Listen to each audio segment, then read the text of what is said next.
Yippee Kaya again. Kaya again.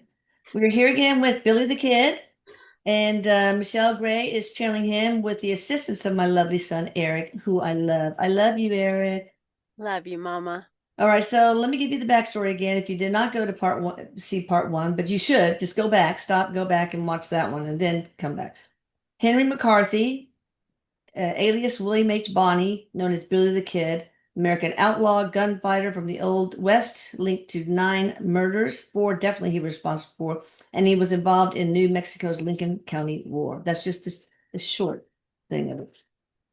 All right, so these are questions again from the community who I adore. Billy the Kid, thank you so much for sticking around and helping us with part two and lending your voice, getting on your soapbox. Yes, says thank you. Thank you, ma'am. Some legends speculate that you had some treasure buried somewhere. Give me the longitude and latitude. Now, is it true? He says that, okay, yep. There were some locations where I would bury a little bit. He says there's not large amounts. Uh, Most of it he reclaimed. Okay. He says that he had a little bit buried near a homestead or in the property of a homestead nearby.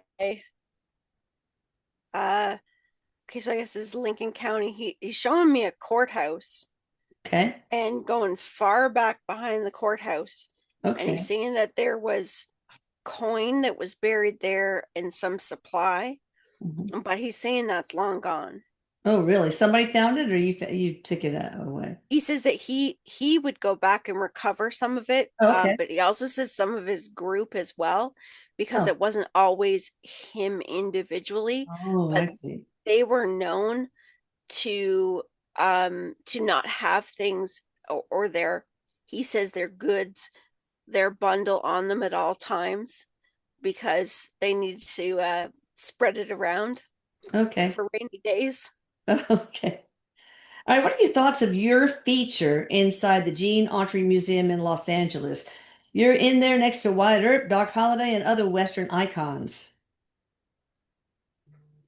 That must be pretty cool.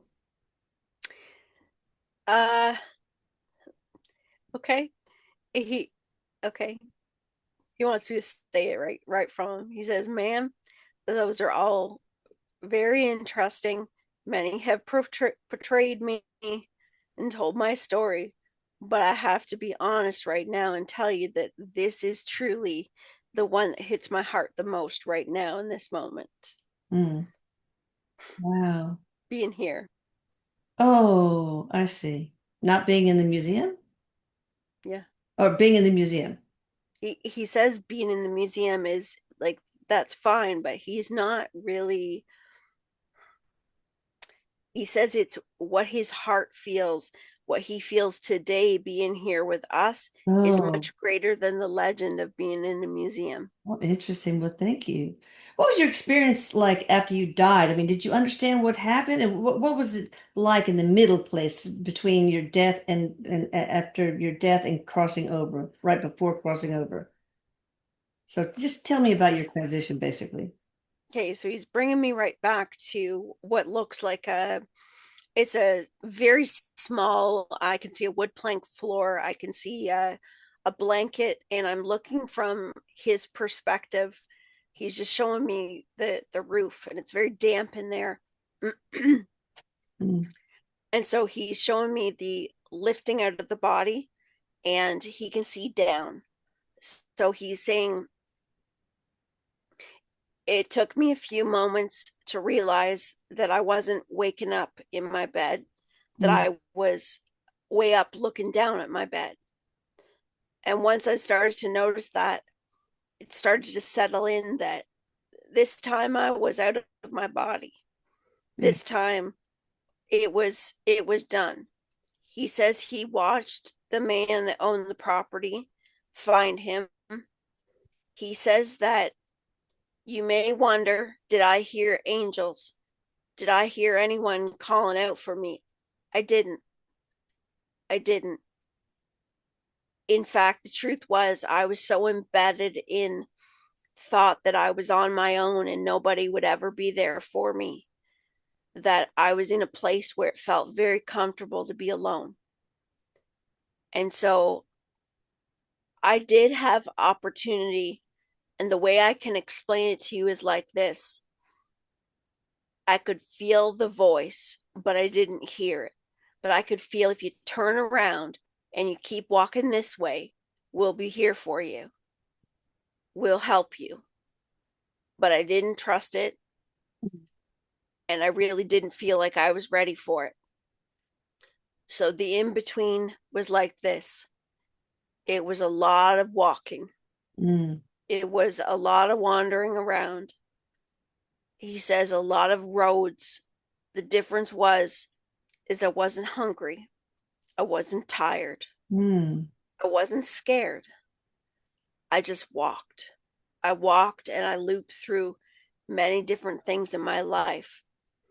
And there were flashes of my life that felt like I was right back there.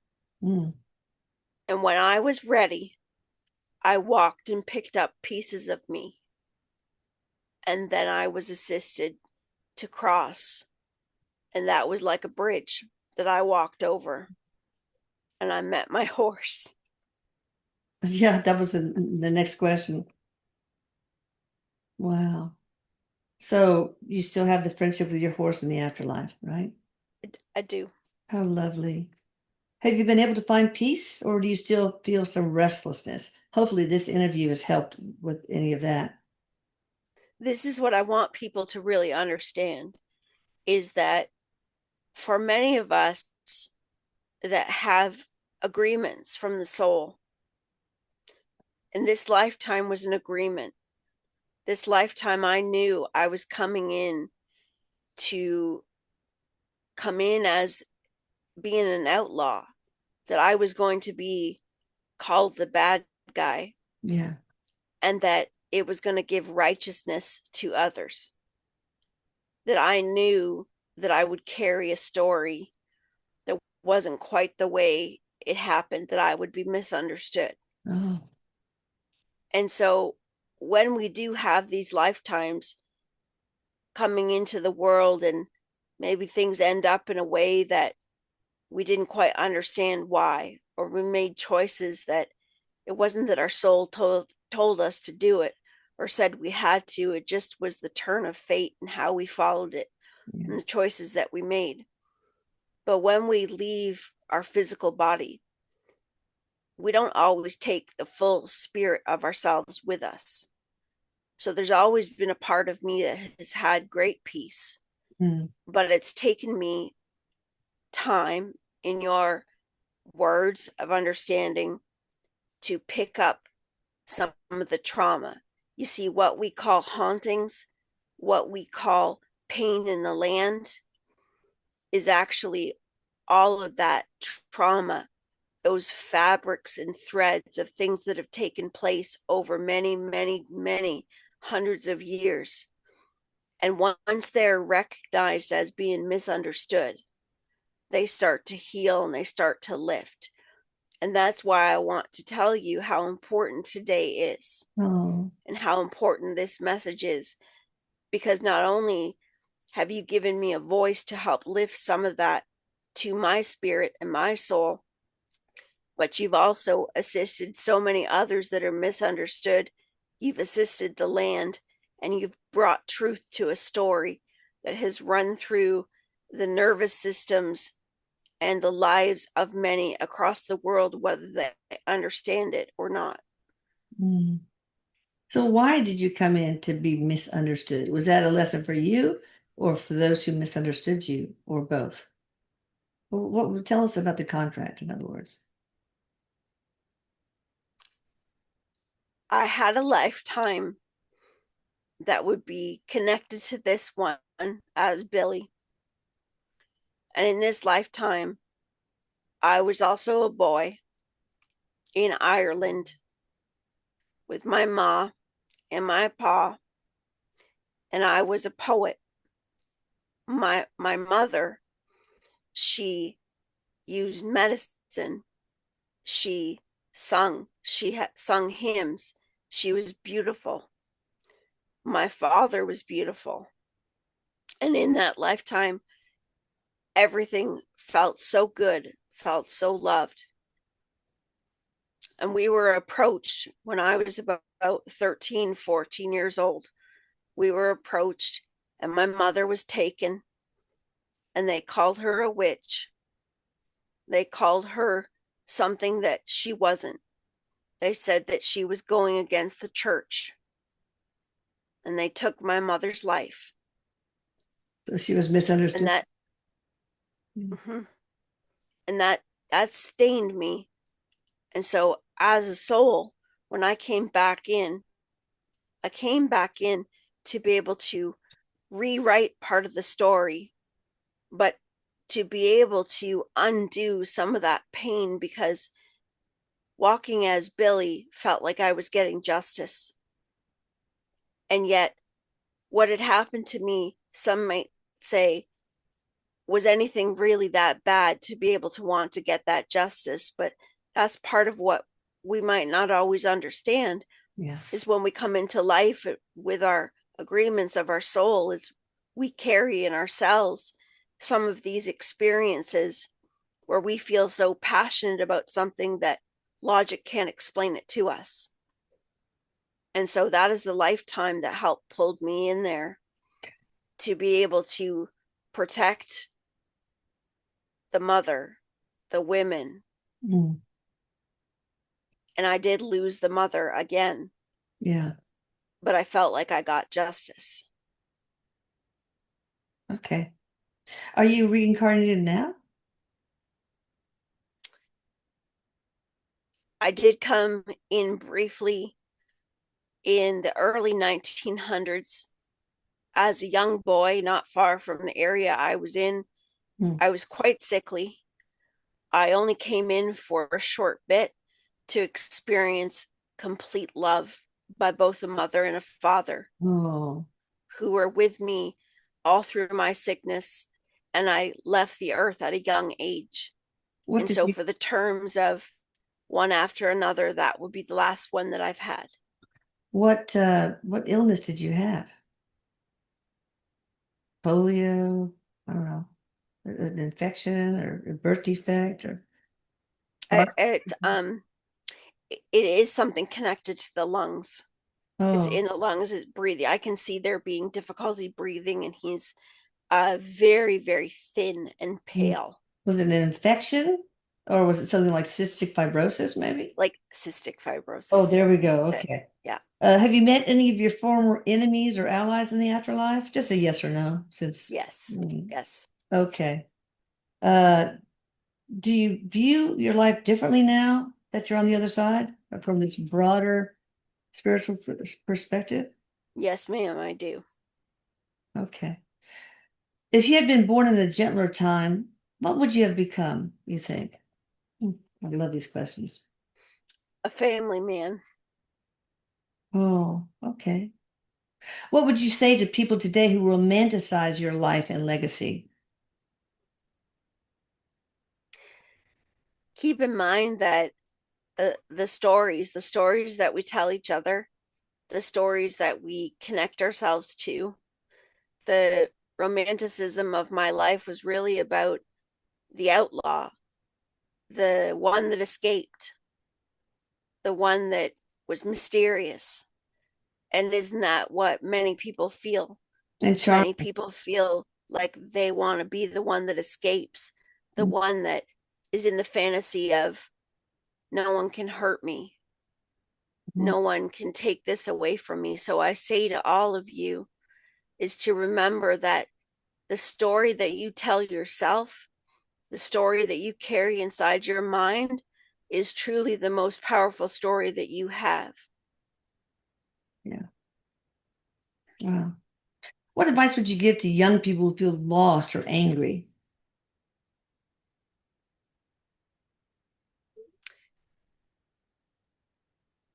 While you're not wrong for feeling that, you're not bad for feeling that. No. You're a good person.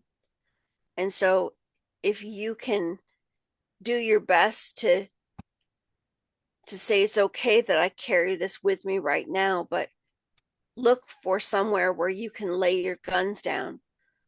Look for someone that you can trust, where you can hold some of that pain, who's someone who can help hold it with you. When you get home, can you take it all off? Can you find a soft place to rest? Because you need to give yourself some rest from the pain and allow yourself to work through it. Because when you run from it, when you try to keep it over to the side, it's always going to be with you. You're never going to run away from it until you let it come through you.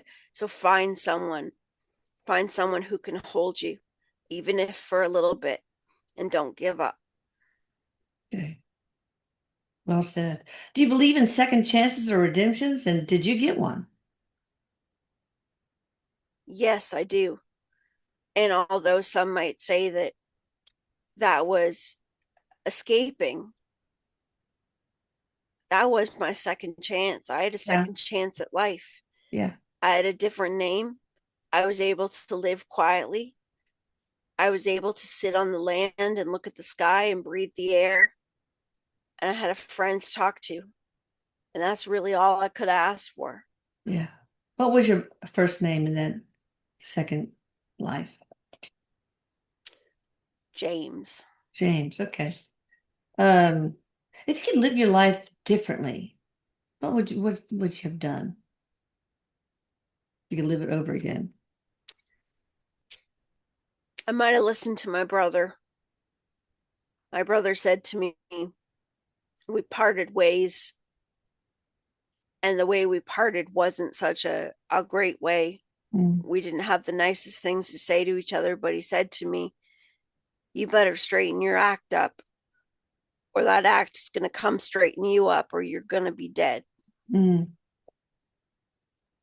And if I had to listen to him, he was strong. He was a little cleaner in the way that he was carrying himself. But had I have followed him, things might have turned out a little bit differently. So I look back and see that that really was an opportunity okay. What was your main life lesson?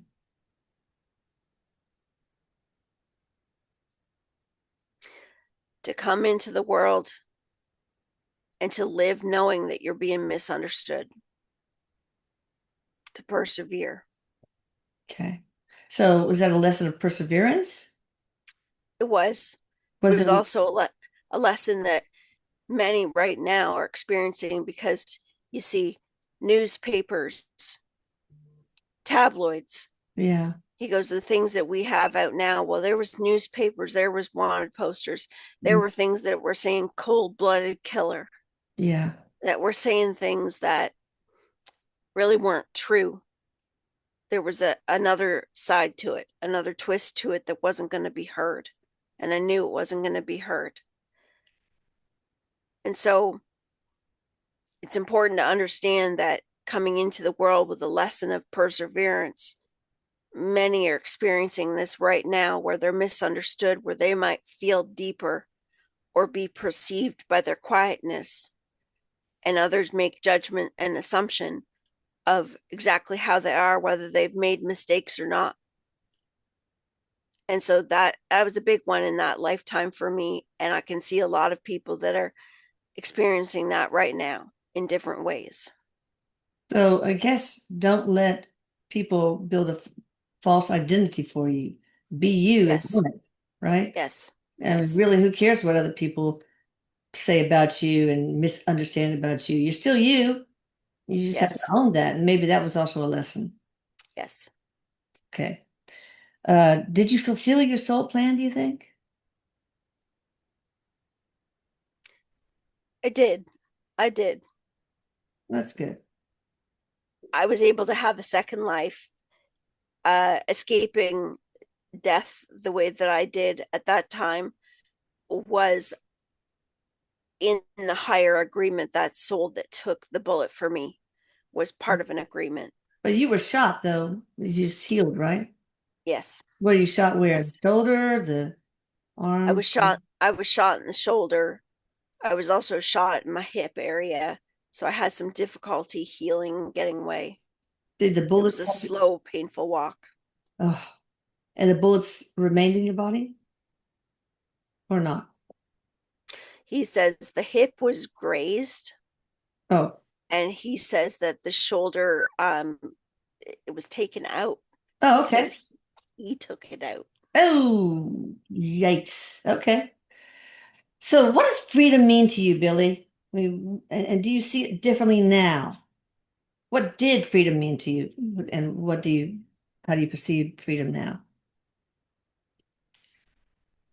When I was in the body, freedom to me meant that I could lay my head when I wanted, that I could ride when I wanted, I could eat when I wanted, I could bath when I wanted. Freedom to me was having all the things that I thought were my needs and to not have to beg for them, to not have to beg somebody that I was perceiving as greater than me Mm, or had more than me. yeah. And so I can see that that was the story that kept me captive. But what I understand now is that freedom is inside of what we think. Freedom is how we carry ourselves. Freedom is how we're able to create our own story and not as a legend, but to live in our own legend. Wow. Freedom comes inside of ourselves. And that's what I hope everybody listening today understands, that freedom is not coming from anything outside of you. It comes from inside of you, no matter how much money you have or how things are perceived on the outside. If you ain't got freedom, you ain't got nothing. Wow. So two more questions. Are you planning your next reincarnation? Yes, I will be back. I do spend time in the spirit. I do spend time sitting with others. I don't say much. I'm quiet. I often sit with those that are misunderstood. Mm, I often sit beside and I just listen. And that is really where I focus right now. I okay. will be back. I will be in the body again. Okay. And you don't know the details of that yet, I guess. Or do you? Some I do. Are you going to share any of that? I'll be coming back when the world looks a little different. And what I will say is I will be coming back to North America, and I will be coming back in more of a, we'll say, within the law. Oh, okay. All right. Final question. What message would you want the world to remember you by?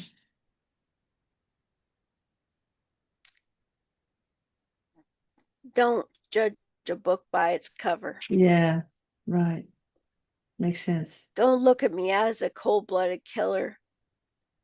Don't fear me, but look at me as a man that made mistakes, as a man that, yes, took lives. But remember me as a story of a young boy that really just wanted to be respected, that wanted to be loved. Yeah. That's what I want everyone to see. And wanted to survive. Yes. Wow. So I guess I don't know what I was going to ask, but this was wonderful. Thank you, Billy. I appreciate it. And yeah, I'm glad we gave you a voice. So hopefully a lot of people will see this. Please, you guys subscribe and hit the like button right now. I'm waiting. Okay, thank you. And please check out Michelle Gray. Her information is on the screen and in the description box below. You can see how wonderful she is. She's just amazing. Billy, thank you so much for being so honest and real. I really appreciate you. Oh, I know what I was going to say. People tend to take a person and throw the baby out with the bathwater. They define them as one thing, you and your outlaw aspect, and nothing about the other facets, the many facets of you as Billy the Kid. So I think that's another message that people ought to know. That's kind of like judge a book by its cover, but Yeah. really don't define a person by one facet only because people are complicated and Yes. beautifully so. Yes. All Yes. right. Thank you, Yeah. Michelle. Thank you, You're Eric, for welcome. your Thank you. assist. Thank you, Billy. I hope to talk to you again soon if we get any other questions. If you guys have any other questions and want part three, let us know. All right. Thank you. Thank you. Thank you. Eric says, love you, Mom. Love Love you you too, more. Lisa. Love you more. Bye. Bye.